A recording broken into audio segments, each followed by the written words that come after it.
예, 오늘은 우리 여기까지밖에 안 봤네요. 아직 5페이지. 예, 5페이지. 왜 이렇게 진도를 안 나갈까요? 예, 5페이지부터 보겠습니다. 5페이지 밑에 부분에 보시면요, 이제 지난주에 우리 은사, 직분에 대한 이야기를 잠깐 했거든요. 그래서 예수의 충만을 위한 교회의 제도적 잔치, 여기서부터 우리 내용을 좀 보겠습니다. 자, 주님께서 주님의 몸된 교회를 세우시고 주님의 몸된 교회에 다양한 일꾼들을 주셨어요. 다양한 일꾼들을 주셨는데, 이 다양한 일꾼, 직분들을 주신 목적이 무엇이냐면 아주 중요한 말이 나오죠. 그리스도 예수를 교회에 가득 채우시기 위해서 예수님께서는 이 직분을 교회에 두신 겁니다. 그러니까 직분의 목적이 다른 데 있는 게 아니에요. 직분의 목적은 교회 안에서 예수님의 몸인, 이미 예수님의 몸인 교회이지만 교회 안에 예수님을 가득 채우는 것. 그래서 교회에 딱 왔을 때에, 여러분 이게 정말 중요한 겁니다. 교회에 왔을 때에 직분자를 보면 맨 처음 보여야 하는 것이 예수님이어야 합니다. 이게 너무 중요합니다. 그래서 이제 목사, 장로, 집사, 이게 성경에 나오는 세 가지 직분이잖아요. 목사를 보면 주님의 말씀이 보여야 하고요. 장로를 보면 주님의 다스리심이 보여야 하고요. 집사를 보면 주님의 돌보심이 보여야 합니다. 이게 아주 중요합니다. 지금 이제 12월 말하고 1월 달에 저희 직분자 세미나를 할 거예요. 제가 이 방에 계신 분들에게만 너무 비밀을 많이 알려드려요. 그래서 지금 직분자 세미나에 대한 강의를 제가 지금 만들고 있거든요. 근데 거기에서 나오는 핵심적인 주제, 교회의 직분자가 가리키고 있는 핵심적인 주제는 예수님을 드러내고 예수님의 몸을 교회에 가득 채우고 예수님을 드러내는 겁니다. 그러니까 예수님께서 우리에게 하신 일을 받아서 우리가 하는 것, 그게 직분자, 그게 직분이다라는 사실을 명확히 이제 아셔야죠. 그러면 이제 목사, 장로, 집사, 그럼 권사는 무슨 일을 하는 걸까요? 권사는 예수님께서 우리를 위하여 기도하셨듯이 기도하는 역할을 감당하는 게 권사이며, 또 예수님께서 우리를 실제로 먹이셨듯이 성도들을 돌보아 살피는 게 권사의 역할인 거죠. 그러니까 교회의 모든 직분은요, 예수님께로부터 와서 예수님께서 하신 일을 맡아서 우리도 하여 우리를 통하여서 예수님을 드러내는 것, 그게 모든 직분의 궁극적인 목적입니다.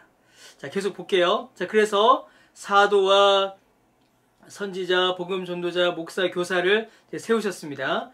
여기서부터입니다. 직분자의 존재 이유와 목적이 무엇인가? 방금 말씀드렸던 것처럼 직분자는 뭐라고 말씀드렸죠? 예수님으로부터 직분이 와서 예수님이 하신 일을 교회에서 하여 예수님을 증거하는 게 직분자의 존재의 이유이고 목적입니다. 자, 그러면 그 내용을 구체적으로 어떻게 예수님의 일을 하고 예수님을 드러내는가? 12절에 있어요. 12절. 자, 12절에 뭐라고 되어 있냐면요. 우리 이거 한번 이제 마이크 다 끄신 상태이지만 같이 읽어보겠습니다. 12절이요. 자, 시작. 이는 성도를 온전하게 하여 봉사의 일을 하게 하며 그리스도의 몸을 세우리 하심이라 라고 되어 있습니다. 예수님께서 교회에 여러 가지 직분을 주셨는데 그 직분의 궁극적인 목적은 12절입니다. 그래서 교회 안에 직분을 받은 우리 모두, 지금 여기 계신 분들 전부 다 직분자거든요. 여러분 직분은 예수님을 믿어 교회에 오면 다 직분자입니다. 이제 이것도 나중에 직분자 세미나 할 때 말씀드리겠지만, 특별한 직분을 주시기도 하시지만 우리 모두로 하여금 주님의 교회를 섬기시게 하기 때문에 우리 모두는 다 직분자예요. 그럼 우리에게 맡기신 이 직분의 목적은 무엇이냐? 성도를 온전하게 하고 봉사의 일을 하게 하고 그리스도의 몸을 세우는 겁니다. 여러분 이 부분 아주 중요합니다. 자, 구체적으로 좀 볼게요. 자, 성도를 온전하게 하는 것이 무엇인가? 성도를 온전하게 하는 것. 성도를 온전하게 한다는 것은요, 성도의 인격과 영적 됨됨이의 온전함을 이야기하는 겁니다. 그러니까 단순히 직분자가 자신의 출세나 유익을 도모하기 위한, 그러니까 자기를 위하여 주어진 직분이 아니라는 거죠. 자기를 위하여 주어진 직분이 아니라 무엇을 위한 직분이냐면 성도를 위한 직분입니다. 성도. 우리 자신이 아니라 성도.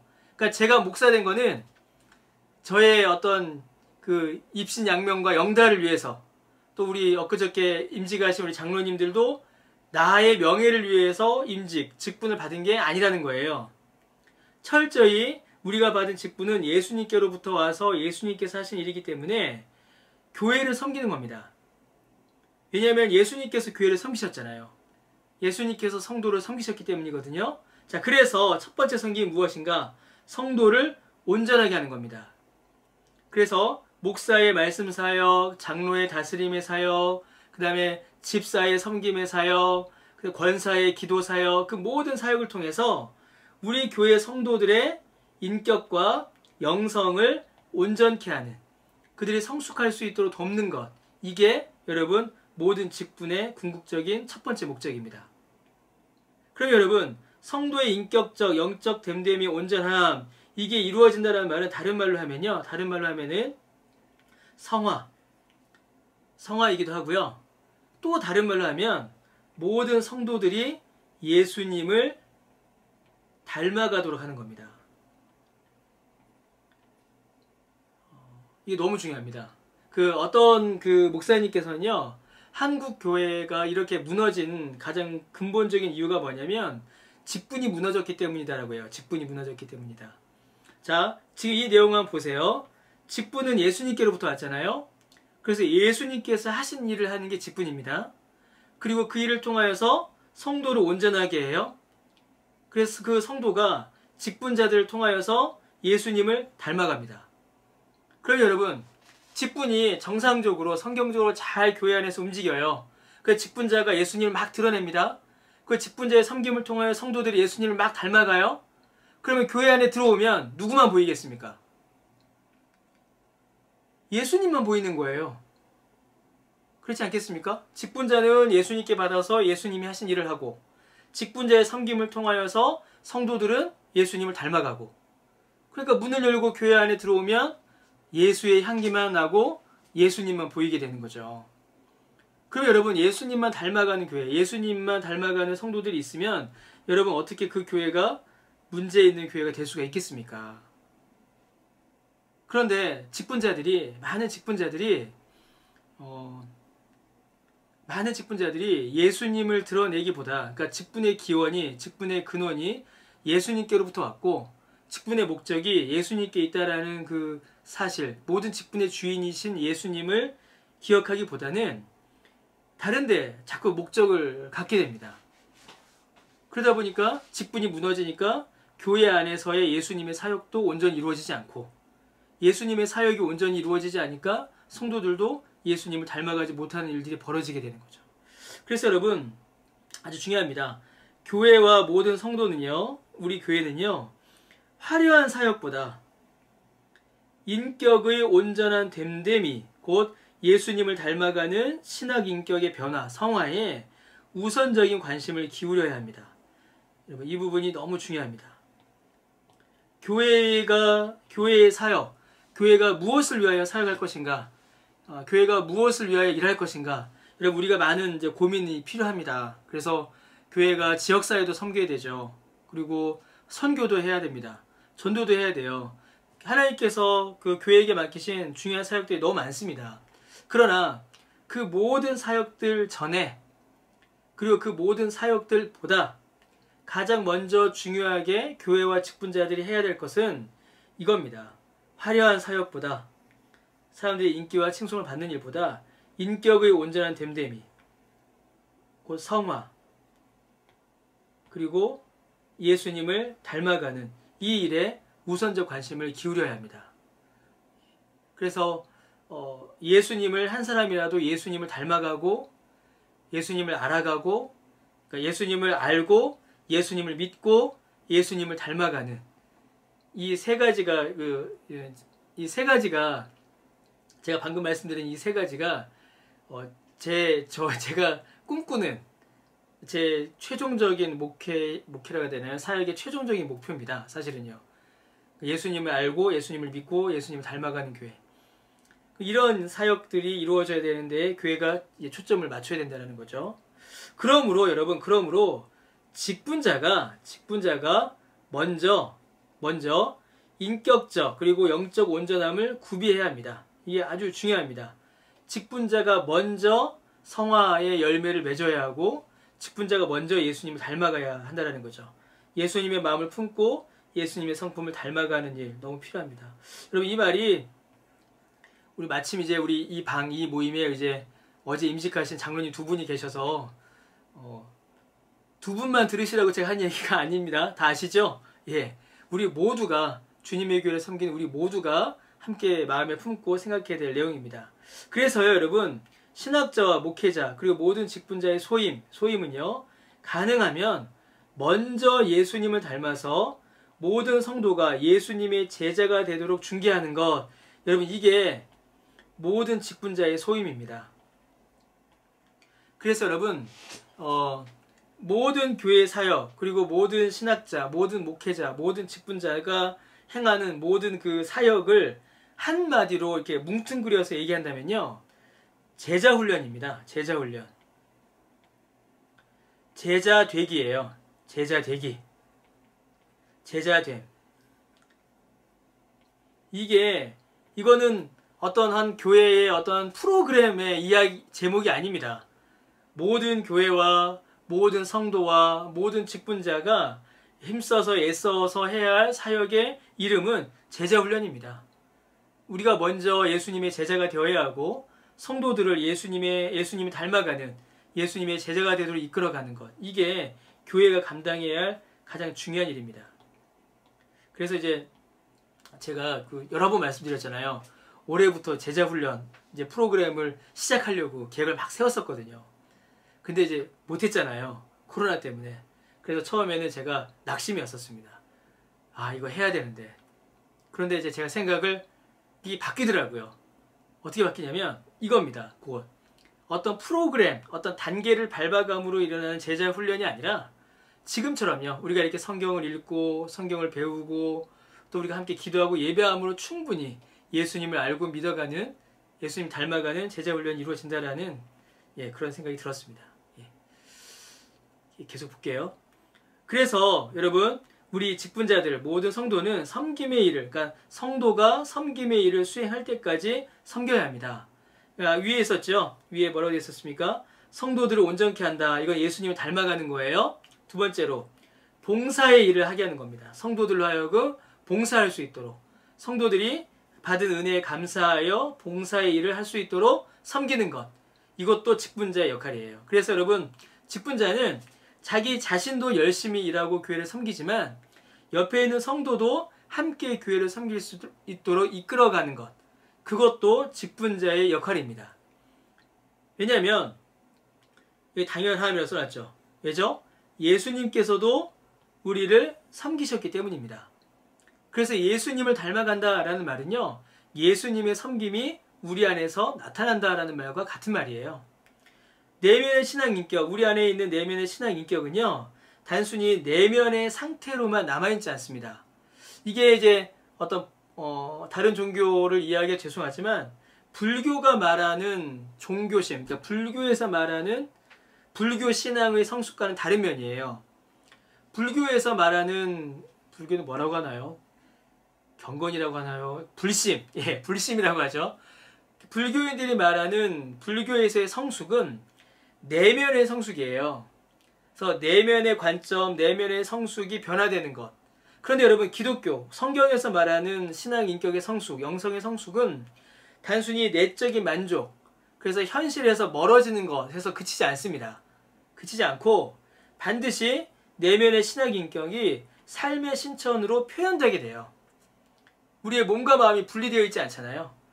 우리의 마음이, 우리의 어떤 그 신앙이, 영성이 예수님을 닮아가면 우리의 몸도, 삶도 겉으로 실천으로 표현되는 이렇게 나타나게 되는 거죠. 그래서 처음에 말씀드렸지만 직분의 섬김을 통하여서 교회 안에 예수님을 닮은 사람들이 계속 일어나는 것, 예수님의 섬김이 나타나는 게 참으로 직분의 열매죠. 그러므로 여러분 모든 직분자는 모든 성도들이 함께 봉사의 일을 수행할 수 있도록 도와야 합니다. 어떤 일을 해야 하고 무엇을 섬겨야 할지를 함께 이야기하게 되죠. 섬김 받을 때보다 봉사할 때에 본격적인 성장을 맛볼 수 있기 때문입니다. 그래서 여러분 여러분만 혼자 일하지 마시고요. 옆에 같이 여러 번 이제 우리 예배소서 하면서 여러 번 말씀드렸던 겁니다. 같이 함께 주님의 교회를 섬겨 나가야 합니다. 그게 우리 모두에게 큰 유익이 되죠. 자, 그래서 여러분 교회의 견고함은요. 이제 세 번째. 자, 성도를 온전하게 하고 봉사의 일을 하게 하며 그리스도의 몸을 세운다라고 되어 있죠. 자, 그래서 교회의 견고함, 그리스도 교회를 세우는 것은 성도의 수나 재정이 아닙니다. 이것으로 교회가 견고해지고 교회가 온전히 세워지는 것이 아니라 여러분 여기 너무 중요한 말 나오죠. 교회가 그리스도 예수의 온전한 몸으로 성도의 온전함과 봉사의 일이 더해질 때에 교회는 비로소 견고해집니다. 아까 초대에 말씀드린 것처럼 예수님을 닮아가고 예수님이 드러날 때에 그때에 비로소 교회가 온전하게 또 세워질 수 있는 거죠. 그래서 너무 중요한 이야기입니다. 이 부분은 나중에 우리 직분자 세미나 때 말씀드릴게요. 자, 계속 보겠습니다. 자, 직분자가 세워졌어요. 직분자가 이렇게 세워졌습니다. 직분자가 세워져서 성도를 온전하게 하고 예수님을 닮아가게 하고 봉사의 일, 섬김의 일을 하게 하여서 그리스도의 몸, 교회를 세웠어요. 자, 그러면 그 교회 안에 있는 성도는 이제 또 구체적으로 어떻게 되는가? 온전해진다라고 되어 있어요. 온전해진다. 성도가 온전해집니다. 자, 그러면 성도의 온전함이 무엇인가? 무엇이 성도를 온전하게 하고 건강하게 하는가? 13절에 있습니다. 자, 또 한번 읽어보겠습니다. 13절 읽겠습니다. 우리가 다 하나님의 아들을 믿는 것과 아는 일에 하나가 되어 온전한 사람을 이루어 그리스도의 장성한 분량이 충만한 데까지 이르리니 라고 되어 있습니다. 자, 이게 뭐냐면 온전한 성도의 모습이에요. 아, 참 그 성도 온전한 믿음을 가졌다. 저 성도 참 잘 성장했다라고 말할 때에 그 기준이 13절입니다. 하나님의 아들에 대한 믿음과 지식이 하나가 될 때에 비로소 교회의 몸이 온전해질 수 있습니다. 이게 무슨 말입니까? 우리가 예수님을 믿잖아요. 우리가 예수님을 믿는데 내가 믿는 예수님과 저 사람이 믿는 예수님이 서로 달라요. 그럼 여러분 교회가 온전해질 수 있을까요? 교회는 온전해지지 못합니다. 내가 아는 성경에 대한 이해와 저 사람이 알고 있는 성경에 대한 이해가 달라요. 그럼 여러분 교회가 하나 될 수 있을까요? 교회가 하나 되지 못해요. 이 부분 굉장히 중요합니다. 그래서 여러분 교회는요. 하나의 믿음과 하나의 지식으로 하나 되는 것. 이게 매우 중요한 전제입니다. 그때 교회가 온전함을 비로소 함께 일어날 수 있기 때문이죠. 자, 이거 좀 계속 쭉 읽어 나가겠습니다. 하나님의 아들에 대한 믿음과 지식이 하나가 될 때에 비로소 교회의 몸이 온전해질 수 있습니다. 그리고 이로써 그리스도의 장성한 분량까지 이룰 수 있습니다. 교회의 말씀, 하나된 믿음과 지식이 우리 안에 잡을 때에 예수님을 닮아가는 장성한 분량으로 성장해 간다라는 겁니다. 자, 넘어가서요. 계속 볼게요. 자, 성장이 무엇인가? 그리스도의 성장이 무엇인가? 14절에 기록되어 있습니다. 이는 우리가 이제부터 어린아이가 되지 아니하여 사람의 속임수와 간사한 유혹에 빠져 온갖 교훈의 풍조에 밀려 요동하지 않게 하려 함이라 라고 되어 있습니다. 자, 우리가 믿음과 지식이 하나가 되어 교회를 온전하게 하여 그리스도의 장성한 분량에 이르기까지 성장한다면 그 성장은 우리에게 유익을 주는데 어떤 유익을 주냐면요. 첫 번째로 어린아이의 신앙과 결별하게 돼요. 어린아이의 신앙. 여기서 나오는 어린아이는 조금 부정적인 의미입니다. 부정적인 의미. 그러니까 성경에 대한 이해가 부족하고 여러분 아이들의 가장 중요한 특징이 뭐죠? 혹시 아십니까? 아이들의 가장 중요한 특징. 젖먹이 아기들의 가장 중요한 인격적 특징. 우리 아이들 키워보셔서 아실 겁니다. 아이들의 가장 중요한 특징은 이기적이라는 거죠. 이기적. 예, 그렇죠. 이해하시죠? 예. 아이들 이기적입니다. 굉장히 이기적이에요. 특별히 젖먹이 애기들. 젖먹이 애기들은 어떻게 되죠? 자다가 배가 고프면 울어 제낍니다. 울어버려요. 엄마가 피곤하든 말든 아빠가 아침에 일어나서 출근을 하든가 말든가 내가 배가 고프니 어서 일어나서 나를 먹여라 라고 하면서 애들은 울어 제끼죠. 그래서 아기들은 이기적이에요. 자기만 생각합니다. 그게 여기서 말하는 어린아이의 신앙이라는 거예요. 인격적으로 덜 성숙하여서 보세요.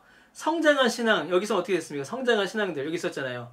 성장한 신앙들은 예수님을 닮아가면서 섬김의 일들, 봉사의 일들로 성도들을 함께 예수님 안에서 자라가게 했잖아요. 근데 어린아이의 신앙은 그 반대예요. 그 반대라서 아직 신앙의 내용과 지식의 수준이 낮아서 자기 자신만을 생각하는 거죠. 그래서 어린아이의 신앙과 결별한다, 성장한다라는 거죠. 성장하게 되면 예수님을 닮아가고 말과 생각과 행동과 범사에 있어서 예수님을 닮아가는 일이 벌어집니다. 그리고 뭐라고 되어 있습니까? 사람의 속임수와 간사한 유혹에 빠져서 온갖 교훈의 풍조에 밀려 요동하는 일을 벌인다라고 되어 있어요. 그래서 성장한다. 그래서 예수님을 더욱더 닮아간다라는 게 있고요. 두 번째로 사람의 속임수와 간사한 유혹에 빠져 온갖 교훈의 풍조에 밀려 요동하는 일을 벌인다. 이 말은 바꿔 말하면 세상의 유혹을 견뎌낸다라는 게 되겠죠. 세상의 유혹을 견딘다. 예. 견디는 정도가 아니라 세상의 유혹을 극복한다라고 할 수가 있겠죠. 그러니까 지금 제가 아까 이 부분을 좀 넘어왔거든요. 이 자세의 내용은 나중에 다시 말씀드릴 텐데, 우리가 하나님의 아들을 믿는 것과 아는 일에 하나가 되어 우리가 온전한 사람이 되어 예수님의 분량 이르기까지 성장하게 되면 어린아이의 신앙을 버려서 예수님을 더욱더 닮아가게 되고 세상의 유혹으로부터 우리가 우리 자신을 지킬 수 있는 그런 힘을 가지게 된다는 겁니다. 자, 정리 한번 해볼까요? 예수님께서 교회를 주셨죠? 교회 안에 직분자를 주셨습니다. 이 직분자를 통하여서 예수님께서 하신 일을 직분자를 통하여서 교회 안에 하세요. 예수님께서 교회 안에서 이루십니다. 그러면 어떻게 되죠? 직분자는 예수님의 일을 하는 것이고 성도들은 이 직분자를 통하여서 예수님의 은혜를 경험하게 되죠. 이 일을 통하여서 교회는 예수님으로 충만해지는 교회가 되고요. 성도들은 이 유익을 누리는 겁니다. 어떻게 해요? 예수님을 더 닮아가는 성장이 있고 그 다음에 또 뭐가 있죠? 세상의 유혹을 이기는 겁니다. 유혹을 이김. 그러니까 교회를 통하여서 예수님께서 베푸시는 은혜의 과정들 이렇게 정리될 수 있습니다. 그리고 그 은혜의 과정에서 예수님께서 정말로 중요하게 사용하시는 주님의 도구가 직분자인 거예요. 직분자. 너무 중요하죠. 직분자입니다. 그러니까 직분자를 통하여서 예수님께서 교회를 이루시고 직분자를 통하여서 성도들에게 예수님의 은혜를 베푸시며 직분자들을 통하여서 예수님의 능력이 교회와 성도들에게 주어지도록 예수님께서 역사하시는 겁니다. 이렇게 좀 볼 수가 있겠습니다. 자, 그러면 성장입니다. 성장. 교회도 그리고 그리스도인 한 사람 한 사람도 이제 성장해야 됩니다. 우리가 아까 이 부분을 제가 빨리 넘어왔거든요. 믿음과 지식이 하나가 되어서 장성한 분량에 성장해야 한다. 그래야 이런 유익을 누린다. 라고 했잖아요. 그러면 어떻게 해야지 성장하는가? 어떻게 해야 우리 개개인의 믿음이 그 우리 교회가 성장할 수 있을 것인가? 이게 이제 15절에서 20절에 나와요. 여러분. 이 굉장히 중요합니다. 15절에서 20절. 자, 다 마이크 끄신 상태이시지만 또 우리 같이 한번 읽어보겠습니다. 자, 같이 읽습니다. 오직 사랑 안에서 참된 것을 하여 범사에 그에게까지 자랄지라. 그는 머리니 곧 그리스도라. 그에게서 온 몸이 각 마디를 통하여 도움을 받음으로 연결되고 결합되어 각 지체의 분량대로 역사하여 그 몸을 자라게 하며 사랑 안에서 스스로 세우느니라. 그러므로 내가 이것을 말하며 주 안에서 증언하노니 이제부터 너희는 이방인이 그 마음에 허망한 것을 행한같이 행하지 말라. 그들의 총명이 어두워지고 그들 가운데 있는 무지함과 그들의 마음이 굳어짐으로 말미암아 하나님의 생명에서 떠나 있도다. 그들이 감각 없는 자가 되어 자신을 방탕에 방임하여 모든 더러운 것을 욕심으로 행하되 오직 너희는 그리스도를 그같이 배우지 아니하였느니라. 이렇게 되어 있습니다. 자, 보시면요. 성장의 비결인데 15절에서 16절까지 15절 16절은 성장의 추구입니다.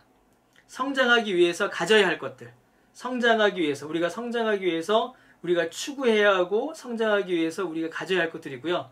성장의 뭐라고 해야 될까요? 요소, 성장의 도움이고요. 17절부터 20절까지 뭘까요? 성장하기 위해서 피해야 할 것들, 성장을 위하여 얘들이 피해야 할 것들, 피해야 할 것. 이게 17절에서 20절입니다. 여러분, 우리가 아이들이 성장하려면 좋은 걸 먹고 나쁜 걸 버려야 되잖아요. 똑같은 영적인 원리가 여기에 적용됩니다. 우리의 믿음도, 교회도 성장하려면 추구해야 될 것, 우리가 반드시 먹어야 할 것이 있고 또 먹지 말아야 할 것, 버려야 할 것이 있다는 거예요. 자, 모든 생명체가 가지는 그 성장의 속성이 있습니다. 모든 생명체는 성장합니다. 교회 역시 성장해요. 그런데 여러분, 교회의 성장은요, 아주 중요한 말입니다. 교회의 성장은 영적인 것으로 그리스도 예수의 형상을 온전히 닮아가는 겁니다. 자, 교회의 성장은 무엇인가? 여러분, 이제 한국교회가 이제 이 부분에 대한 답을 오랫동안 잘못 찾은 것은 아닌데 정확한 답에서 조금 멀어져 있었어요. 여러분, 교회가 성장한다고 할 때 그 안에 수적인 성장이 있을까요? 없을까요? 있습니다. 있어요. 왜냐면 초대교회 사도행전을 보셔도 초대교회가 세워질 때에 사도들의 설교와 전도자들의 전도를 통하여서 예수 믿는 자들이 늘어났잖아요. 그래서 교회의 성장 안에는 반드시 수적 성장도 포함되어 있습니다, 여러분. 그리고 실제로 여러분, 교회가 수적으로 성장할 때에 교회 전체의 영적 수준, 그리고 성도들의 영적 상태도 함께 성장해 나갑니다. 여러분, 혹시 그런 경험 혹시 있으신가요? 이게 실제로 그렇게 됩니다. 우리가 몸이 자라면 이게 지적인 성장과 육적인 성장이 이게 균형을 맞추면 좋잖아요. 균형을 맞추면 좋지만 어떨 때는 몸이 먼저 자라고 그 다음에 지적인 성장이 따라올 때가 있어요. 거의 대부분 그렇지 않습니까, 여러분? 아이들 키울 때 그렇잖아요. 애들이 몸이 먼저 크고 그 다음에 정신 수준이 따라와요. 저희 집에 중2가 있잖아요, 여러분. 저희 집에 여러분 가정에서도 한 번씩 겪어보셨을 중2가 있고 10살짜리가 있잖아요. 10대 둘이가 있잖아요. 참 10대 둘을 한 번에 키운다는 게 이렇게 힘든 건지 제가 저는 잘 모르지만 저희 집사람은 이제 느끼죠. 예. 애들이 몸은 쑥쑥 크는데 정신 수준은 빨리 못 커요. 선우가 이제 처음에 저 강변기 왔을 때 선우가 제 어깨 밑에 있었거든요. 근데 지금은 저만합니다, 키가. 3년 새 이렇게 컸어요. 근데 얘가 육체가 그만큼 컸다고 하여서 저희 아들이 가지고 있는 신학 수준이, 성경에 대한 지식이 저만큼 자란 거는 아니잖아요. 교회도 똑같습니다, 여러분. 교회가 성장할 때는요, 교회의 외적인 크기가 먼저 자라요. 그리고 어느 정도 수준이 자라면서 함께 영적 수준도 따라 올라갑니다. 그래서 여러분, 교회가 너무 오랫동안 수적인 성장을 하지 못하는 그 정체에 빠지게 되면 교회의 영적 수준도 함께 침체됩니다. 이 사실이 여러분 매우 중요합니다. 그래서 그 독일 교회라든가 유럽 교회들이 왜 그렇게 쉽게 몰락했는가? 그 원인 중에 하나는 전도하지 않아서예요. 이 전도는 단순히 교회로 사람을 데려오는 게 아니고요. 전도를 통해서 우리가 복음의 능력을 실제로 경험하는 겁니다. 믿음의 생명력을 경험하게 되는 거거든요. 근데 수적으로 성장하지 않고 수적으로 정체되어 있고, 여러분, 정체가 아니라 정체는 마이너스죠. 예, 정체는 마이너스입니다. 왜죠? 특별히 교회는 마이너스예요. 왜냐하면 먼저 천국에 가시는 분들이 계시기 때문이에요. 정체는 마이너스가 되거든요. 그러면서 교회가 함께 영적으로 이렇게 낮아졌습니다. 그래서 수적인 성장도 중요합니다. 그러나 수적인 성장보다 훨씬 중요한 거, 그리고 수적인 성장을 많이 교회 성장이라고 할 때는 반드시 교회는 문제를 경험하게 됩니다. 교회의 진짜 성장은 무엇이냐면요, 영적인 것으로 그리스도 예수의 형상을 온전히 닮아가는 것. 여러분, 이게 진짜 교회 성장입니다. 이게 너무 중요해요. 이게 정말 중요합니다. 성장의 지표는 이 교회가 정말로 성장했는가, 아니면 이 교회가 성장하지 못했는가를 판단하는 그 지표는, 여러분, 정말 제가 두 손 꽉 쥐고 정말 저희 어렸을 때는 웅변대회 같은 거 했었거든요. 요즘에는 안 하지만 정말 이연사 소리내어 외치고 싶은 게 바로 이 부분입니다. 정말입니다. 예수님의 성품과 삶을 우리의 삶 가운데, 우리의 믿음 가운데, 우리 교회 안에 담아내고 있느냐.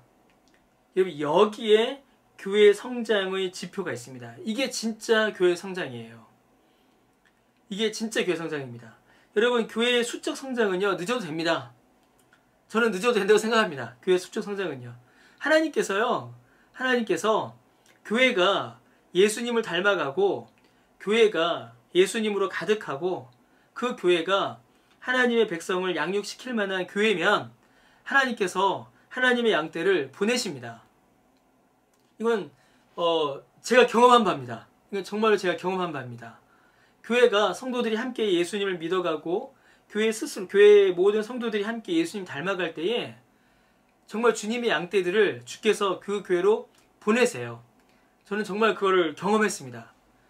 정말로 많이, 제가 특별히 이제 교회 개척을 했었을 때 정말로 그거를 경험했었습니다. 그럼 여러분, 진짜 교회 성장은요, 여기에 있습니다.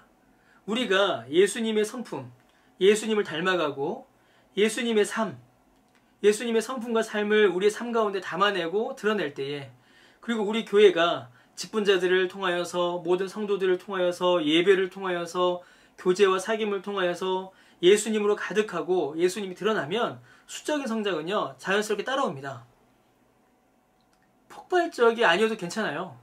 여러분, 제 사역이, 여러분 아시겠지만 제 목회 사역이 폭발적인 성장을 가져오는 그런 사역은 아니거든요. 하나님께서 한 사람 한 사람을 양이 먹을 만한 꼴이 있는, 양떼가 먹을 만한 꼴과 마실 만한 물이 있는 곳으로 예수님께서 불러 모으세요. 그것을 위해서 우리가 해야 될 것은 예수님의 성품과 삶을 닮아가는 겁니다. 이게 진짜 부흥입니다, 여러분. 단순히 수가 많아지는 것이 부흥이 아니고요, 예수님을 닮아가는 성도들이 많아지는 것, 모든 성도들이 예수님을 닮아가는 것, 이게 진짜 부흥입니다. 이렇게 돼야 됩니다, 우리가요. 여러분, 그래서 우리의 믿음, 우리의 신앙을, 저 사람 믿음 좋다, 저 사람 정말 신앙생활 잘한다 라고 할 때에 무엇을 가지고 그렇게 판단하는지, 또 무엇을 가지고 그렇게 생각하는지 여러분 한번 잘 살펴보셔야 합니다. 단순히 겉으로 드러나 보이는 모습만이 아니라 정말 저 사람에게서 예수님의 향기, 고린도전서에서 바울이 너희는 그리스도의 편지요, 너희는 그리스도의 향기다 라고 했거든요. 너희로 알고 그리스도의 냄새가 난다라는 말을 했거든요. 정말로 예수님의 향기, 예수님을 드러내는 편지가 나타나는지를 우리가 확인해 봐야 합니다. 이 부분이 제가 너무 중요해서 자꾸 계속 말씀드렸습니다. 반복해서. 이거 만약 설교였으면 제가 이것만 아마 더 했을 것 같아요. 자, 보겠습니다. 자, 그러면 성장의 목표와 방법은 무엇인가? 그렇게 교회가 성장하여서 이루고자 하는 목표, 그리고 그 방법들, 구체적인 방법이 무엇인가? 15절이죠. 오직 사랑 안에서 참된 것을 하여 범사에 그에게까지 자랄지라. 그는 머리니 곧 그리스도라 되어 있습니다. 성장의 목표는 예수님에게까지 자라는 겁니다. 계속 반복되는 거죠. 예수님 닮아가는 거. 이게 성장의 목표입니다. 그 성장의 방법은 뭘까요? 성장의 방법은 여기 있죠. 참된 것을 하는 거예요. 사랑 안에서 참된 것을 한다라고 되어 있습니다. 이 참된 것은 여기 나오지만요, 진실하게 되고 참된 것을 한다 할 때 이거는 진리에 부합하는 것을 의미해요. 진리에 부합하는 것. 이 진리는 뭐죠? 진리는 성경입니다. 하나님의 뜻이죠. 성장의 방법, 어떻게 해야지 우리가 성장하는가? 사랑, 하나님을 사랑하고 성도를 사랑하는 그 사랑 안에서 진실하게 되고 참된 것을 드러내야 합니다. 곧 진리에 부합하는 삶을 살아갈 때에, 진리가 우리 안에 자리 잡을 때에 비로소 우리가 성장하게 되는 거죠. 그래서 여러분, 믿음의 성장, 예수님을 닮아가기 위해서 정말 우리가 해야 될 거는 성경을 펴는 겁니다. 여러분, 성경을 펴서 진리가 나를 다스리고 진리가 나를 이끌어가게 해야 됩니다. 여러분, 이거 너무 중요합니다. 제가 에베소서 보면, 제가 에베소서 진도를 못 나가는 이유가 이건데요. 단순히 어떤 우리가 맡고 있는 어떤 일, 어떤 우리가 하는 일들, 그런 것들을 통하여서 우리가 성장하지 않습니다.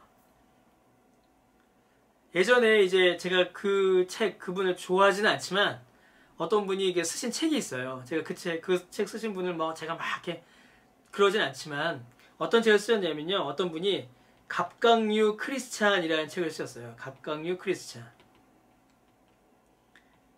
들어보셨나요? 갑각류 크리스찬이라는 이 책 제목 들어보셨어요? 예, 안 들어보셔도 됩니다. 책을 제가 읽어보진 않았습니다. 읽어보지 않아도 그분이 어떤 분이시기를 알기 때문에 제가 그냥 안 읽고 넘어갔어요. 근데 이 책 제목은 제 마음에 깊게 남아있어요. 갑각류, 여러분 제일 기억하시는 갑각류가 뭐가 있으세요? 랍스타요? 게, 이런 거 있잖아요. 참게, 대게 이런 거 있잖아요. 갑각류 어떻습니까? 껍데기는 단단해요. 그래서 껍데기를 보면은 막 대단한 것처럼 보여요. 근데 실제로 껍데기를 깨면 어떻습니까? 그 안에는 흐물흐물하죠. 흐물흐물해요. 그러니까 오늘날 크리스찬들의 모습이 그렇지 않은가라고 그분이 비판하시는 내용이에요. 이 책이. 그럼 여러분, 우리가 하나님의 말씀으로 우리의 내면, 우리의 믿음의 삶, 우리의 믿음을 채우지 않으면 진짜 우리는 갑각류 크리스찬이 됩니다. 겉으로 볼 때는 막 단단한 어떤 그 껍데기가 있어서 막 훌륭해 보이고 튼튼해 보이는데 실제로 뚜껑을 따보면, 실제로 그 안을 열어보면 흐물흐물하고 아무것도 없고 버텨내지 못하는 그런 믿음을 갖게 되는 거죠. 그래서 여러분, 정말로 우리가 성장하기 위해서는 다른 그 무엇도 아닌 하나님의 말씀이 우리 안에 먼저 있어야 합니다. 사랑과 진리의 입맞춤, 사랑하는 마음으로 사랑을 위하여 참된 것, 하나님의 말씀이죠. 말하고 행하면 예수님을 닮아가게 됩니다. 그러므로 우리는 이 진실, 진리, 참된 것을 말하기 위해서, 또 진실과 진리를 행하기 위해서 하나님의 말씀인 성경을 부지런히 배워야 합니다. 정말 중요합니다. 한국교회가 이제 언제부터 약해졌는가? 그래서 많은 이제 교회 학자들, 교회사 연구가들, 많은 목사님들이 연구를 막 하셨어요. 한국교회가 왜 이렇게 약해졌을까? 그래서 몇 가지의 어떤 그 현상들, 한국교회가 약해진 현상들 몇 가지를 이제 찍어냈습니다. 그 중에 하나가 뭐였냐면요, 여러분, 부흥회예요. 부흥회. 여러분, 옛날에, 요즘에는 부흥회가 별로 없잖아요. 여러분, 부흥회 혹시 가보셨어요? 부흥회?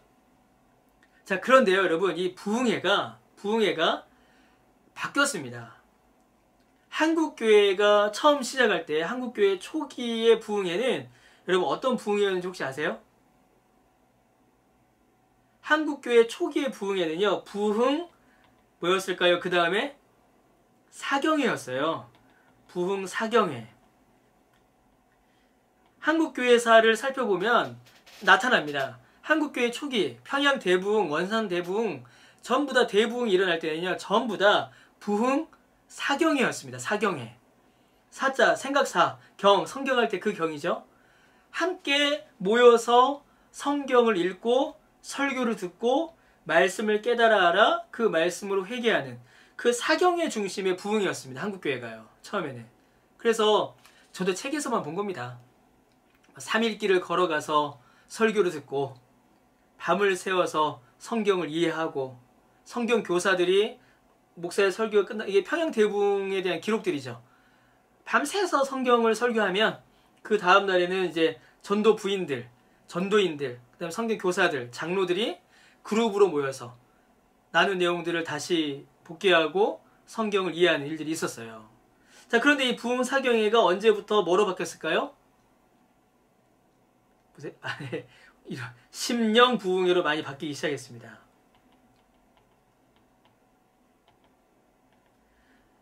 물론 우리의 심령이 변화돼야죠. 물론 심령이 변화돼야죠. 그런데 어느 순간부터 부흥 사경회, 사경, 성경을 생각하고 배우는 사경 부흥회가 아니라 진짜 부흥을 위한 부흥회. 그래서 어떤 신비한 현상들을 일으킨다거나 혹은 단순히 수적인 성장만을 추구한다거나 어떤 이벤트적인 요소로만을 강조하는 어떤 이런 이벤트적인 부흥회로 바뀌기 시작했어요. 그래서 한국교회사 학자들이 한국교회의 변화에 아주 중요한 어떤 그 표시 중에 하나로 이거를 많이 이야기합니다. 성경을 읽지 않고 보지 않고 배우지 않고 개인의 어떤 영적 경험들만 혹은 개인의 유익만을 추구하는 그렇게 신앙생활의 모습이 바뀌면서 한국교회가 많이 이제 본래의 모습을 잃어갔다라고 이렇게 많이들 설명을 하세요. 네. 여러분 어떻게 생각하실지 모르겠습니다. 예. 우리가 읽은 성경의 장수가 우리의 신앙의 그 바로미터입니다. 이게 100% 완벽하게 동일합니다. 완전히 딱 똑같습니다. 라고 말하기가 좀 어렵긴 하지만 그래도 우리가 읽은 성경의 장수가 우리의 신앙의 견고함, 우리 신앙의 튼튼함을 나타내는 표입니다, 여러분. 이렇게 말하게 되면, 이제 이렇게 생각하게 되면 한국교회가 처한 위기, 한국교회가 처한 어려움이 너무나도 명백하게 드러나게 되죠. 성경을 읽지 않는 교회. 성경을 읽지 않으면 진리를 모르고, 진리를 모르면 진리를 말하지 못하고, 진리를 말하지 못하면 진리를 행하지 못하고, 그럼 진리를 말하지 못하고 진리를 행하지 못하면 예수님께서 우리에게 주신 그 예수님을 닮아가는 말과 행동이 우리 안에서 나타나지 않잖아요. 예수님이 진리이신데. 그래서 여러분, 성경을 읽지 않는다, 성경을 배우지 않는다라는 건요, 단순히 공부 안 한다라는 차원이 아니라 우리 믿음의 뿌리를 흔드는 겁니다. 그거는 정말 중요합니다. 계속 볼게요. 그래서 이렇게 돼서 성경을 읽어요. 그래서 어떻게 성장의 범위는 무엇이냐? 성장의 목표는 예수님 닮아가는 것, 성장의 방법은 진리 안에 거하는 것, 성장의 범위, 이것도 중요하죠, 여러분. 성장의 범위를 가리켜서 범사라고 합니다. 범사. 우리의 삶의 모든 영역을 가리키는 거예요. 우리의 전 인격, 우리의 삶의 전 방향을 가리키는 겁니다. 여러분, 우리의 성장, 우리의 믿음의 성장이 교회 안에만 있으면 될까요? 안 될까요? 안 되죠. 교회 밖에서도 우리는 성장해야 합니다. 교회 안에서만 성장하는 것이 우리의 신앙의 성장이 아니라 교회 밖에서도 성장하는 것이 우리 신앙의 성장이에요. 그래서 우리의 성장은요, 예수님의 전 인격을 우리의 전 인격에 담아내는 겁니다. 그럼 어떻게 되겠습니까? 교회 안이나 교회 밖이나 사랑, 예수님을 드러내는 그런 삶의 모습이 우리 가운데 나타나게 되겠죠. 계속 보겠습니다. 16절 그냥 쭉 읽고 갈게요. 여기서부터는요. 그에게서, 예수님 안에서요, 온 몸이 각 마디를 통하여 도움을 받음으로 연결되고 결합되어 각 지체의 분량대로 역사하여 그 몸을 자라게 하며 사랑 안에서 스스로 세우니라 되고 있습니다. 여러분, 이게 뭐냐면요, 교회의 성장은 공동체적이라는 겁니다. 교회의 성장은 공동체적. 이게 아주 중요합니다. 왜냐하면 예수님에게서 온 몸이 각 마디를 통하여 도움을 받음으로 연결되고 결합되어 있기 때문이죠. 예수님이 교회의 몸이시고 우리가 그 몸의 지체니까, 그러면 어떻게 돼요? 내가 잘하면 옆에 사람도 잘하고, 옆에 사람이 잘하면 나도 함께 잘하는 겁니다. 그래서 교회의 성장, 우리의 믿음의 성장은 늘 공동체적이에요. 늘 공동체적입니다.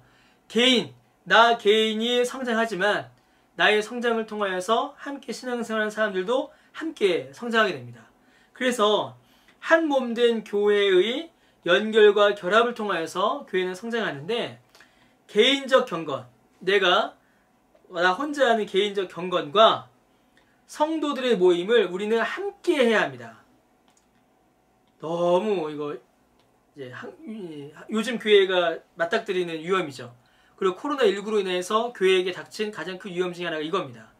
개인적인 경건, 내가 성경 읽고 기도하는 데 개인의 경건과 성도들의 모임이 함께 있을 때에, 그때에 비로소 우리의 신앙이 또 교회가 함께 성장하게 됩니다. 그래서 여러분, 교회의 모임 없이는 바른 신앙 성장도 있을 수가 없다라고 생각할 수 있어요. 그래서 어떻게 해서든지 이 줌을 통해서라도 우리가 함께 이게 성경을 공부하고 이해하는 일들이 필요합니다. 쭉 보겠습니다. 부분과 전체의 조화. 교회는 그래서요, 각 지체의 분량대로 역사해야 한다는 그 요구를 받게 됩니다. 왜냐하면 우리는 다 연결되어 있기 때문이죠. 주님께서 각 지체에게 주신 은사와 소명을 정확하게 파악하여 각 지체의 분량대로, 하나님께서 내게 주신 그 은혜대로 사역을 하고 섬길 때에 나에게도 유익이 있고 우리 교회 공동체도 함께 살릴 수 있습니다. 그러므로 여러분, 우리는 주님께 쓰임을 받는 존재입니다. 주님께서 부르셨고 교회 되게 하셨고 교회의 유익을 위해서 쓰시는 존재죠. 그래서 내 자신에게 공로를 돌리는 것은 상식에 맞지 않습니다. 오직 모든 성장과 유익의 공로, 찬송은 주님께만 드리는 거죠. 자, 그러면 장성한 교회의 주의사항이 있어요. 성장한 교회가 주의해야 할 것. 아까 여기 어디 있었죠? 자, 어디 갔나? 예. 여기죠. 15절에서 16절까지는 추구해야 될 거였습니다. 교회가 성장하기 위해서 추구해야 될 것들. 참된 것, 진리를 추구해야 되고, 공동체성. 예, 여기는 진리 추구였고요. 그 다음에 공동체성. 교회 공동체로 함께 성장하는 거였죠. 두 번째, 이제 교회 성장을 위해서 피해야 할 것들, 우리의 믿음의 성장을 위해서 이제 멀리 해야 될 것들이 무엇인가 이제 또 볼게요. 주의사항입니다. 자, 17절. 그러므로 내가 이것을 말하며 전에서 증언하느니 이제부터 너희는 이방인이 그 마음의 허망한 것을 행같이 하지 말라라고 되어 있습니다. 이방인처럼 하지 말라라는 거죠. 이방인. 여러분, 여기서 말하는 이방인은 어떤 사람일까요? 여기서 말하는 이방인은 혈통적인 이방인일까요? 아니죠. 혈통적 이방인이 이방인이라고 하면 우리는 이방인이잖아요. 그렇죠? 여기서 말하는 이방인은 혈통적인 이방인이 아니라 영적인 이방인입니다. 곧 세상에 속한 자들을 가리켜요. 좀 더 정확히 이야기하면 복음을 거부한 자들, 하나님을 거부한 자들, 믿음을 거부한 자들을 가리킵니다. 이들처럼 하지 말라는 거예요. 이들을 본받지 말라, 이들을 따라가지 말라는 겁니다. 왜 따라가면 안 되는가? 그들, 이방인들은 총명이 어두워지고, 이 총명이 어두워졌다, 깨닫지 못한다. 뭘 깨닫지 못할까요? 하나님의 뜻을 깨닫지 못하는 거죠. 깨닫지 못하고 그들 가운데 있는 무지함과 그들의 마음이 굳어짐으로 말미암아 어디에서 떠나 있어요? 하나님의 생명에서 떠나 있습니다. 하나님 생명에서 떠나 있어요. 그들은 생명에서 떠난 사람입니다. 이방인들은. 예수님은 우리에게 생명을 주시는데 이방인은 생명을 떠나 있으니 그들과 함께 할 수가 없는 거죠. 자, 19절. 그들이 감각 없는 자가 되어, 중요한 말이 나옵니다. 자신을 어디에 방임하였어요? 자신을 방탕에 방임합니다. 방탕. 여러분, 방탕이 뭐죠? 방탕. 예, 온갖 쾌락을 자기 마음대로 누리는 거죠. 방탕. 여러분, 방탕의 끝은 무엇입니까? 제가 가끔 이제 청년들 수련회 가면 제가 예화로 드는 게 있습니다. 과음의 끝은 무엇인가? 예, 여러분, 과음의 끝은 무엇입니까? 술병입니다. 숙취라고 하죠. 예. 모든 쾌락과 방탕의 끝은 고통입니다. 고통이에요, 여러분. 방탕에 방임하였다라는 말은 복된 삶이라는 말이 아닙니다. 복된 삶이라는 말이 아니라 생명에서 떠난 죽음을 향한 고통을 향하여 가는 삶이에요. 이 방탕에 방임하였다는 말은요. 그리고 여러분, 이 악인들이 방탕에 방임하여 살다가 언제 고통을 누릴까요? 이 참 중요합니다. 숙취처럼 과음한 그 다음날 바로 고통을 누리면 얼마나 좋겠습니까, 여러분? 그러나 악인들이 누리는 이 방탕의 방임으로 인한 심판은 그들이 사는 동안에 받을 수도 있지만 안 받을 수도 있어요. 악인이 방탕에 방임하여 즐겁게 살다가 행복하게 죽을 수도 있습니다. 시편에 보면 그렇게 되어 있어요, 여러분. 시편 73편을 보시면요. 그래서 그들이 받을 심판은 이 땅이 아닌 이 땅을 떠난 이후에 영원한 심판일 수도 있어요. 자, 또 감각 없는 자, 하나님을 모르는 자가 되어서 방탕에 방임하였고, 또 뭐가 나옵니까, 여러분? 모든 더러운 것을 뭐라고 되어 있어요? 욕심으로 행한다. 그랬어요. 욕심으로 행한다. 이거 굉장히 중요합니다, 여러분. 하나님을 떠난 자, 믿음에서 멀어진 자, 총명이 어두워진 자, 그리고 감각 없는 자, 하나님에 대한 거룩이 없는 자의 특징이 무엇이냐면요, 방탕에 자기 자신을 방임하고, 뭡니까 이게? 방탕 쾌락이 인생의 목적이 되는 거예요. 이것만 위해 사는 거고요, 첫 번째로. 두 번째로는 그 삶을 움직이는 가장 중요한 원리, 그 삶을 움직이는 가장 중요한 어떤 지침이 무엇이냐면 욕망이라는 겁니다. 욕망. 오직 자기 욕망, 자기 실현, 자기 만족을 위하여서 모든 것을 행합니다. 철저히 여러분, 이 두 가지는요, 이 두 가지는 현대 사회입니다. 이 두 가지는요, 철저히 현대 사회가 추구하는 삶의 목적이에요.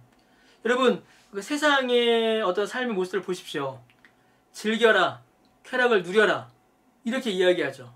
또 하나, 자아실현, 자기 만족과 자기 유익과 자기 욕망을 추구하는 것이 옳다라고 세상이 그렇게 가르쳐요. 철저히 이 세상의 문화입니다. 그런데 이러한 삶은 뭐라고요? 이러한 삶은 복음을 떠난 자요, 생명에서 떠난 자요, 죽음을 향하여 나아가는 그런 삶이다라는 거죠. 이러한 삶은 우리가 떠나야 한다라고 성경이 가르칩니다. 자, 그래서 우리는 예수님을 배웠는데 예수님의 배움 속에는 그리스도를 그같이 배우지 아니하였다라고 설명합니다. 예수님께서 우리에게 알려주신 그 믿음의 모습은 이 내용들이 아니라는 거죠. 이 내용들이 아니라는 겁니다. 자, 그러면 예수님께서 우리에게 알려주신 것이 무엇이고, 우리가 믿음이 성장하여서 교회를 통하여서 직분을 통하여서 예수님을 닮아가는 그런 성장이 우리 안에 나타났을 때에 어떤 열매를 맺는가? 이제 나왔습니다. 뭐가 되는 거죠? 이제 우리가 뭐라고 되어 있습니까? 새로운 사람이 되는 겁니다. 새로운 사람. 제가 중요하다는 말을 너무 많이 해갖고 다 중요하죠. 다. 성경이 다 중요하죠. 믿음이 예수님을 닮아갑니다. 교회를 통하여서, 직분자들의 섬김을 통하여서, 우리의 개인의 경건을 통하여서, 교회 공동체를 통하여서 우리의 믿음이 막 성장해가요. 그래서 예수님을 닮아갑니다. 그러면 예수님을 닮아간 그 사람의 다른 이름이 무엇이냐면 새로운 사람이에요. 새로운 사람. 예수님을 닮기 이전과 예수님을 닮고 난 이후의 모습은 전혀 새로운 삶이 됩니다. 같지 않습니다. 같을 수가 없어요. 달라집니다. 진리가 21절부터 24절이죠. 진리가 예수 안에 있는 것 같이 너희가 참으로 그에게서 듣고 또한 그 안에서 가르침을 받았을진데 너희는 유혹의 욕심을 따라 썩어져가는 구습을 따르는 옛사람을 벗어버리고 오직 너희의 심령이 새롭게 되어 하나님을 따라 의와 진리의 거룩함으로 지으심을 받은 뭐라고요? 새 사람을 입으라. 입으라. 이게 너무 중요한 말입니다. 옛 사람을 벗고 새 사람을 입으라. 이게 궁극적인, 그리고 우리 안에서 맺어야 될 궁극적인 열매인 거죠. 어떻게 해요? 진리, 예수님 안에 있는 진리를 듣고 예수님 안에 있는 진리를 배워서 가르침을 받아서 여러분 말씀을 듣고 말씀의 가르침을 받는 일, 이 일이 어디서 일어나나요? 교회에서 일어나죠. 그리고 우리가 개개인이 개인적으로 성경을 읽을 때 일이 일어납니다. 말씀을 듣고 말씀의 가르침을 받으면 어떻게 돼요? 유혹의 욕심을 따라 썩어져가는 구습을 따르는 옛사람, 여기 등장했었죠. 이 사람들, 우리 안에 있었던 이 옛사람을 어떻게 해요? 벗어버리고 심령이 새롭게 되어 여기서 배운 하나님의 말씀을 통하여 의와 진리의 거룩함을 지으심을 받은 새 사람을 입게 되는 겁니다. 너무나도 새로운 변화, 새로운 삶, 새로운 삶의 정체성의 변화가 일어나요. 이거 하나만 설명드릴게요. 여러분, 이 벗어라 입으라라고 되어 있잖아요. 벗어라 입으라. 이 말은요, 그 당시 시대적 배경을 통해서 우리가 이해해야 됩니다. 그 당시에는요, 아이가 입는 옷과 어른이 입는 옷이 달랐어요. 로마 시대에는. 어른들은 여러분 로브라고 하죠. 로브. 이렇게 몸에 걸치는 거 있잖아요. 그 영화 보시면은 이렇게 몸에 이렇게 쫙 걸치는 옷이 있잖아요. 이 옷을 입었습니다. 근데 이 옷은 누구만 입을 수 있냐면 성인만 입을 수 있었어요. 성인만. 애들은 뭘 입었을까요? 로브를 입지 못하고 그냥 옷을 입었습니다. 그냥 옷. 근데 이 아이가 어느 정도 성인이 되면 아이 때 입었던 옷을 벗고 성인의 옷을 입어요. 그럼 여러분, 성인이 된다는 것은 지금까지 사람이 아니었던 존재가 사람이 된다라는 것과 같은 의미였어요. 그 당시 아이는 사람으로 대접하지 않았습니다. 성인만이 사람이었어요. 그러니까 어린 옷, 옛사람, 아이 때 옷을 벗고 새 사람, 어른의 옷을 입는다라는 말은 정말로 이제 사람이 되었고 존중을 받고 새 사람, 정말 옛날 다시 돌아가고 싶지 않은 그 부족함을 벗고 권세와 능력을 가졌다는 말이 되거든요. 지금 바울이 그것을 배경으로 하여서 우리에게 이렇게 이야기해 주는 겁니다. 이제 옛사람, 옛 모습은 끊어버리고 이제 벗어버리고 더 이상 가지고 있지 말고 새 사람, 하나님의 말씀을 듣고 배워 의와 진리의 거룩함으로 지으심을 받은 새 사람이 되라. 그리고 그 은혜가 우리 안에 주어진다라고 그렇게 이야기를 하는 거죠. 예, 시간이 되어서 여기까지 보도록 하겠습니다. 제가 오늘 목표는 다 보는 거였는데 오늘 여기까지 보도록 하겠습니다. 혹시 오늘 우리 한 내용들 중에요, 혹시 질문이나 혹시 하시고 싶으신 말씀 있으시면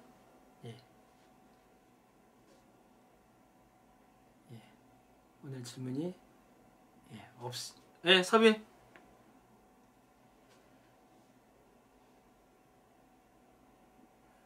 그래요.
이건 제가 답을 좀 드려야 될 것 같은데요.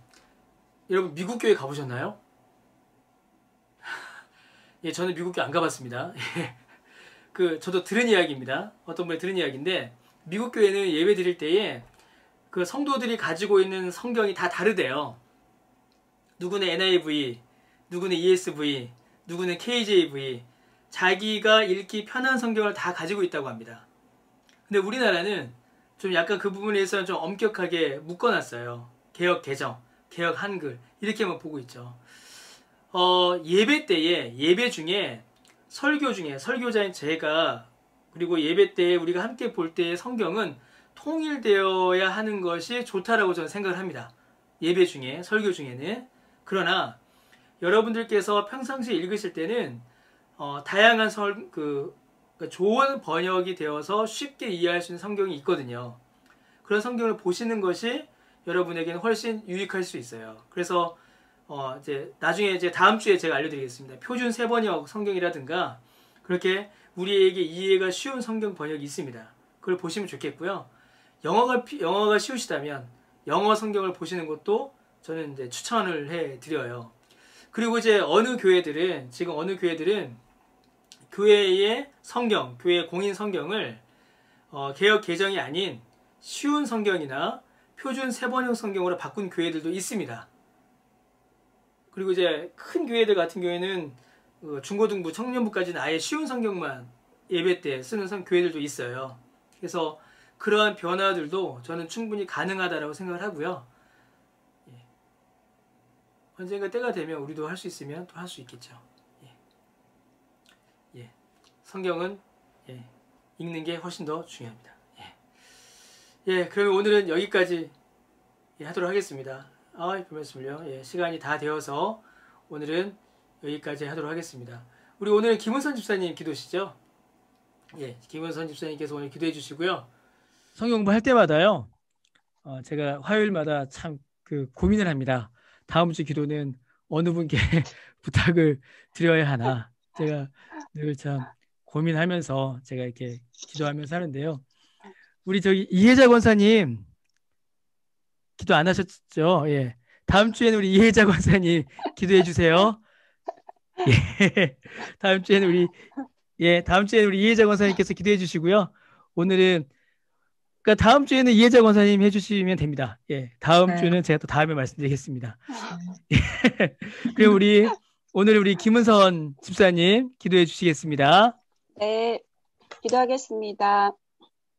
너무나 자주 저희는 부족함을 드러내며 교만하지만 주님께서는 늘 다독이며 저희를 바로 세우시려 끝까지 동행하십니다. 오늘도 그 깊은 사랑과 은혜에 감사하며 지금 이 시간도 말씀을 배우는 기쁨으로 충만케 하시니 또한 감사합니다. 말씀을 알아가는 기쁨이 그리스도 예수 안에서 선한 일을 위하여 지음받은 우리가 해야 할 일을 두려움없이 행하는 힘이 되기를 기도합니다. 특히 올해 코로나 팬데믹으로 인해 예기치 못한 상황들로 강도 높은 신앙의 훈련장이 되어버린 우리 일상 속에서 에베소를 사랑했던 바울의 기도를 기억합니다. 교회의 머리 되시는 그리스도 안에서 성령의 은혜로 하나 되어 주님의 뜻을 깨달아 주님 닮아가는 자녀 되기를 소망하며 저희도 함께 기도합니다. 그것이 우리의 유익임을 잊지 않고 매 순간 주님께 사로잡힌 자가 되게 하여 주시옵소서. 오늘도 주의 손으로 붙들어 주심을 감사하며 살아계셔서 역사하시는 우리의 구원자 되시는 예수님의 이름으로 기도드립니다. 아멘. 감사합니다. 네. 감사합니다. 제가 매번 느끼는 거지만 참 우리 김은선 집사님만이 아니라 모두 이렇게 기도하실 때 제 성경 공부보다 기도가 더 좋으신 것 같으세요. 너무 감사합니다. 우리 카메라 한번 다 켜실까요? 홍제자매는 거기 있었군요. 카메라 한번 다 켜주시고요. 우리 오늘도 또 우리 인사 나누시고 우리 마치도록 하겠습니다. 오늘도 긴 시간 수고하셨습니다. 감사합니다. 감사합니다. 평안하시고요. 빨리 교회에서 다시 뵙게 되기를 기도하고 있습니다. 감사합니다. 수고하셨습니다. 성경 공부했어. 화요일마다 성경 공부 좀. 이 시간에? 8시 감사합니다. 또 다 편안한 나가시면. 밤 되세요. 예, 감사합니다. 장로님. 펴주세요. 감사합니다. 예, 권사님 감사합니다.